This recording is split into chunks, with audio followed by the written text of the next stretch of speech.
आज मैं एडजस्ट करने पे बात करना चाहती हूँ, यानी कि समझौता, है ना। औरतों की लाइफ जो है वो ज़्यादातर समझौते पे टिकी हुई है, और औरतों की ही क्यों, पुरुषों की भी टिकी हुई है।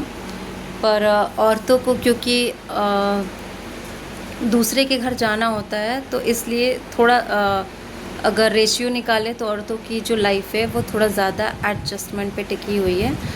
तो हम अक्सर अपनी बेटियों को बोलते हैं कि बेटा एडजस्ट करना सीखो, आपको दूसरे के घर जाना है ना, तो एडजस्ट करना आपको आना चाहिए। तो हमें अपने बेटियों को या बेटों को, दोनों को ही बताना चाहिए कि एडजस्ट करना अच्छी बात है, लेकिन हर जगह एडजस्ट नहीं करना है। एडजस्ट डिपेंड करता है कि कहाँ पे सही है और कहाँ गलत है। सिचुएशन पे डिपेंड करता है कि एडजस्टमेंट कहाँ सही है और कहाँ गलत है। तो ये छोटी छोटी चीज़ें आप अपने बच्चों को ज़रूर बताएं कि बच्चा हर जगह एडजस्ट नहीं करना है। जैसे कि अगर नई जगह आप जा रहे हो, नई जॉब है, नई कोई परिस्थिति है, तो उसमें अपने आप को ढालना, उसमें एडजस्ट करना अच्छी बात होती है। आपकी फैमिली फ्रेंड्स हैं जो भी है, उनके साथ कुछ कॉम्प्रोमाइज़ है, टीम वर्क के साथ कुछ कॉम्प्रोमाइज़ करना है, वो एडजस्टमेंट अच्छी है ना। सबके में छोटी मोटी कुछ आदतें बुरी होती हैं, वो सबको अच्छी नहीं लगती हैं, तो वहाँ पे कॉम्प्रोमाइज़ करना अच्छी बात है।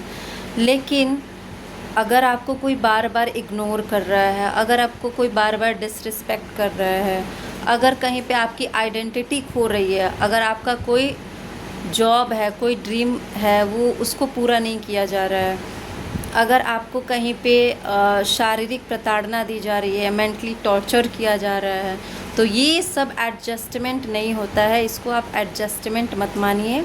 और अपने फैमिली, अगर लड़की हो तो अपने माँ बाप से बात करो, लड़के हो तो भी अपने माँ बाप, अपने पेरेंट्स से बात करो, अपने भाई बहन से बात करो, अपनी प्रॉब्लम को बताओ, अपने अंदर नहीं रखना है ना। क्योंकि फिर रखने से एक दिन क्या होता है, ऐसे मैं ये चीज़ आज क्यों आप लोग के सामने लेके आई हूँ, क्योंकि आए दिन ये चीज़ होते रहता है। कभी किसी ने सुसाइड कर लिया, कभी किसी ने सुसाइड कर लिया, कभी किसी का मर्डर कर दिया गया, और कहाँ तो अपने ही घर में कोई लड़की ससुराल जा रही है तो वहाँ पे उसका मर्डर हो जा रहा है, डॉरी के लिए हो रहा है कि किस लिए हो रहा है।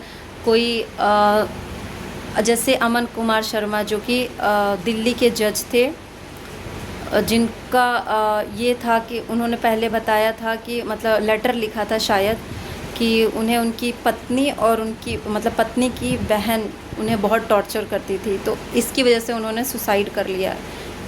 तो ये सब चीज़ें हैं, अपने ही घर में लोग सेफ़ नहीं हैं, तो हमें अपने बच्चों को कहीं ना कहीं समझाना है, चाहे वो लड़की हो या लड़का हो, उसका जो भी पार्टनर है, जो भी फैमिली है, उसके साथ किस हद तक एडजस्ट करना है।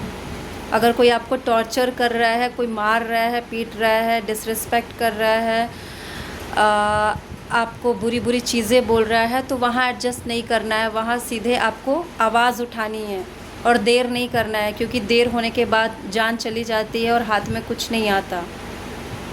अमन कुमार शर्मा हो, चाहे ट्विशा शर्मा हो, चाहे दीपिका हो, ये सब अब दुनिया से चले गए, और अब आवाज़ उठा के क्या करेंगे, उनको वापस तो नहीं ला सकते। तो उनकी फैमिली को कितना तकलीफ़ हो रहा होगा, कितना दुख हो रहा होगा, वो शब्दों में कैसे बयां करें, शब्दों में उसको बयां नहीं किया जा सकता है। तो समय रहते ही अपने बच्चों को ये सब चीज़ें सिखाएं कि हमें कहाँ एडजस्ट करना है और कहाँ नहीं करना है, नहीं तो फिर देर होने से कुछ भी हाथ नहीं आता। बस इतना ही कहना चाहती हूँ। धन्यवाद।